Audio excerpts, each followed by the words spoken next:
Let's turn my $5 thrifted desk from this into this. Let's go. Well, I've got a giant hole where the desk used to be. Everything's out of the drawers, and the drawers have now moved out here. The desk is outside. I want to show you guys a couple of things. So, first of all, I'm taking all of the drawer pulls off because I have plans for these. Some of them were installed upside down, and it always bothered me how there were a few that were upside down. So we're going to take these off. We're going to zhuzh these up. We're keeping these, but we're going to change them around some.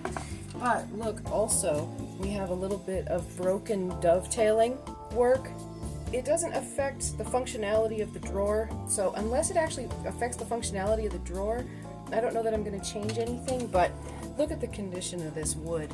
It's beautiful wood, but it's kind of, the drawers and stuff are kind of loose, the joints and things, so probably hit them with a little bit of wood glue, and I'm going to keep going with removing the hardware.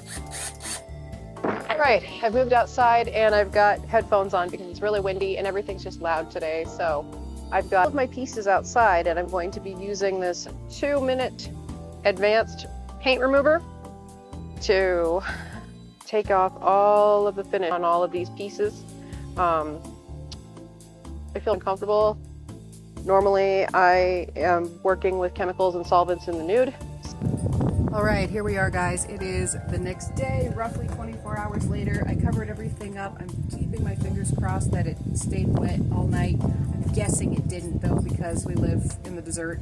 But I'm going to try and scrape this off. Now, I saw this really cool hack on a YouTube video recently where you take an empty Kleenex box and you scrape all your old paint in the Kleenex box, and it helps keep your tool clean. So I'm going to give it a shot and we'll see how it goes. And here are the results of our overnight paint strip. Nothing. So, on to plan B. Belt sander. So we're on day 3 of this right now. And the groove that I've gotten into is putting on the paint thinner, stripping everything off, finishing it up with mineral spirits, and then giving it another good sand to prepare it for paint. And I get all the way to the end just when I think that I'm done sanding and stripping and ready for paint. Remember that broken dovetail that we noticed in the first clip? It went. So I'm going to have to stabilize these joints with some wood glue or brads or something, because we don't need this happening again on the finished product. So all of our pieces are sanded down now, ready for paint, and that's what we're going to do today. I am trying to speed this along here because I know this is getting kind of a long video, but I also really want to put my house back together and get everything that was in these drawers back in the drawers because it's time. We're on day 5 of this now. Let's go. So from here on out, you're going to see a time lapse of me doing all of the things. I love watching paint get sprayed. It's so satisfying. And we ended up, after about 3 coats of black spray, we ended up with that base. We're going for peacock colors, so lots of ocean blues, purples, greens, and some metallic specialty paints. Here is our inspo piece. It is a piece of carnival glass that I found at the Dollar Tree. Ooh!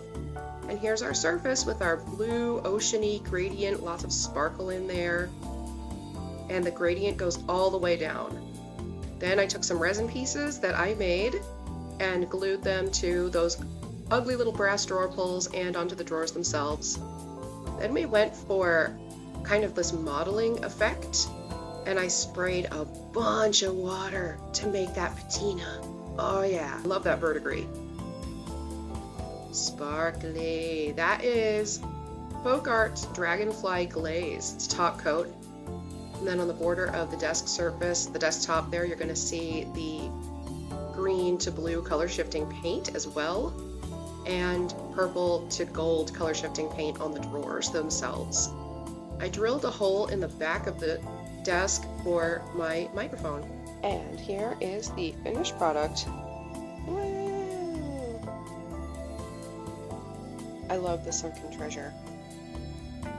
Love the sunken treasure. It looks like it was retrieved from the bottom of the ocean in a shipwreck, and I'm in love. Yay! And there's Orange Buggy, so one more time. Alright. Next, the House of Nightshade. We're not filming that one.